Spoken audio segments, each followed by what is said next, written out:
Bonjour à tous. Aujourd'hui, nous allons plonger dans un sujet fascinant et souvent mal compris, l'islam.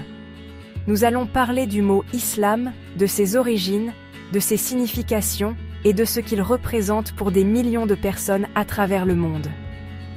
Je vais essayer de vous l'expliquer le plus simplement possible, en espérant que cela vous aidera à mieux comprendre cette religion. Que vous soyez curieux d'en savoir plus sur cette religion, ou que vous ayez juste envie d'approfondir vos connaissances, vous êtes au bon endroit. L'islam est une religion riche et complexe, mais nous allons la décomposer en éléments plus simples. Pour commencer, le mot islam vient de l'arabe slm, qui est une racine commune à plusieurs mots en arabe. Ça veut dire beaucoup de choses: la paix, la pureté, la soumission et l'obéissance. Ces concepts sont au cœur de la foi islamique. En gros, l'islam, c'est se soumettre à la volonté de Dieu. Cette soumission n'est pas vue comme une contrainte, mais comme un chemin vers la paix intérieure et extérieure. Un musulman, c'est donc quelqu'un qui se soumet à Dieu. Cette soumission se manifeste par des actes de dévotion, de prière et de bonnes actions. Attention, l'islam ne se résume pas seulement à la religion.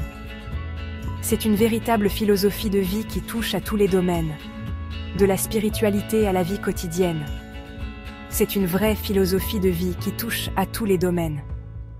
Les principes de l'islam influencent la manière dont les musulmans interagissent avec le monde, leurs familles, leurs amis et même les étrangers.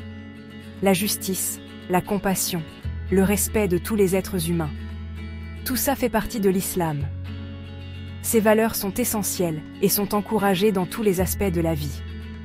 En islam, il n'y a qu'un seul Dieu, Allah. Allah est le même Dieu que celui des chrétiens et des juifs, mais avec une compréhension et une relation spécifique dans le cadre de l'islam. Les musulmans croient qu'Allah a envoyé des prophètes pour guider les hommes. Ces prophètes incluent des figures bien connues comme Abraham, Moïse et Jésus. Et Mahomet est le dernier de ces prophètes.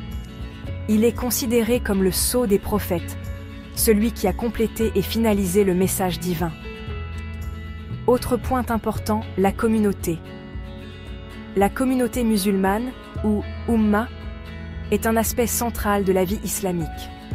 Les musulmans sont encouragés à s'entraider, surtout dans les moments difficiles, et à œuvrer ensemble pour le bien de tous. Cette solidarité est particulièrement visible pendant des événements comme le Ramadan. C'est pour ça que la prière en groupe et le Ramadan sont si importants. Le Ramadan est un mois de jeûne, de prière et de réflexion, où les musulmans se rapprochent de Dieu et de leur communauté. Enfin, l'islam, c'est aussi l'importance de la connaissance et de l'apprentissage. La quête de savoir est une obligation pour chaque musulman. D'ailleurs, les premiers mots du Coran, le livre sacré de l'islam, sont « lis ». Cela montre bien que l'éducation et la réflexion sont au cœur de la foi musulmane. Ça montre bien que l'éducation et la réflexion sont au cœur de la foi musulmane. Les musulmans sont encouragés à chercher la connaissance tout au long de leur vie. Voilà, j'espère que c'est plus clair pour vous maintenant. L'islam est une religion de paix, de justice et de connaissance. Si vous avez des questions ou des remarques, n'hésitez pas à les laisser en commentaire. Nous serons ravis de vous aider à en savoir plus. Merci de m'avoir suivi et à bientôt. Prenez soin de vous et continuez à explorer et à apprendre.